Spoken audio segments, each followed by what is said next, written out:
la semoule, il va nous falloir 100 g de semoule à couscous moyen. Donc c'est bien des paquets de semoule à couscous et non pas de la semoule à gâteau. Ensuite, une pincée de curcuma, une demi-cuillère à café de sel, 25 g de beurre et 100 g d'eau. Pour le glaçage, il va nous falloir 100 g de chocolat et 100 g de crème liquide entière. Alors pour confectionner donc le gâteau couscous, on aura besoin d'un œuf, d'une cuillère à soupe de pépites de chocolat, d'une cuillère à soupe de sucre et bien entendu, il nous faudra donc la semoule que l'on va préparer tout à l'heure. Je commence tout de suite par mettre l'eau à bouillir au micro-ondes. Ensuite, dans le saladier, je verse donc la semoule à couscous. Donc c'est de la semoule à couscous moyen.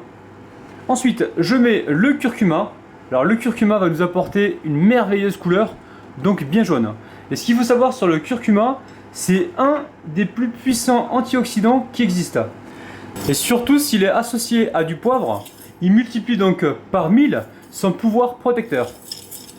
Ensuite, je mets le sucre. Je mélange. Je mets donc mes parcelles de beurre.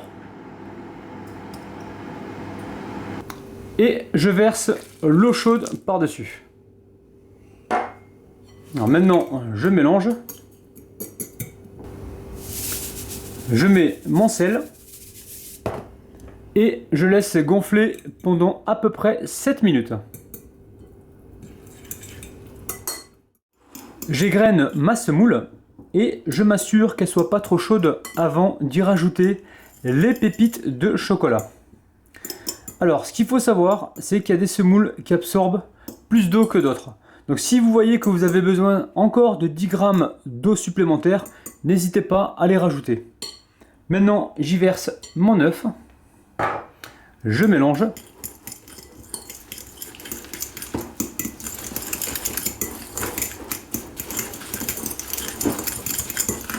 Et j'y mets donc les pépites de chocolat.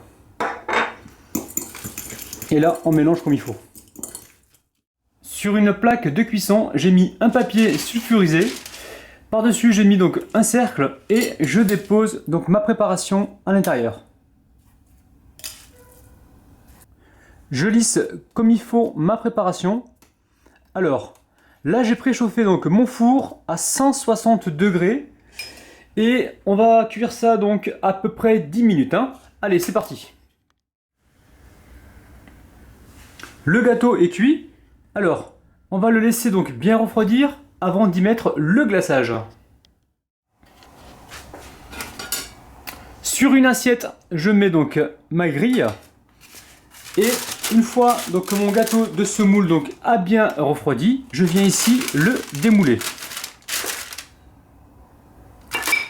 Je le pose donc sur ma grille. Alors, pensez à beurrer ou à huiler donc le contour de votre cercle. Bon, moi je ne l'ai pas fait tout à l'heure.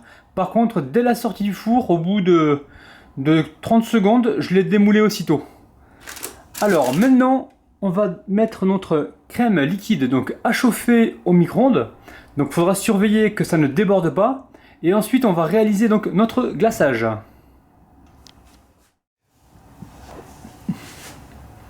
La crème est bien chaude, donc je la verse directement sur le chocolat. J'attends à peu près 15 secondes et ensuite je mélangerai. Ce temps d'attente va nous permettre une fonte du chocolat donc très rapide. Maintenant, avec ma cuillère en bois ou avec le fouet, donc je mélange.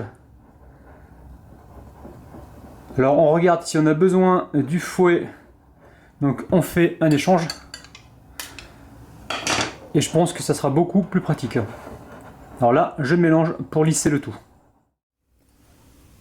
Ensuite, je verse le chocolat donc sur mon gâteau couscous. Et avec la spatule, j'essaye de le répartir donc uniformément. Et là, je peux vous dire que ça fait super envie. Alors le but, c'est qu'il y en ait vraiment partout, sur les côtés. L'assiette que l'on a mis donc en dessous va nous permettre de récupérer l'excédent de chocolat.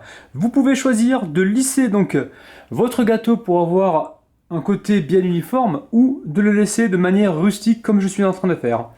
Alors maintenant, je vais placer donc ce merveilleux gâteau au réfrigérateur et on se retrouve tout à l'heure pour la dégustation. À présent, nous allons couper notre gâteau pour voir comment se présente cette petite merveille. Alors,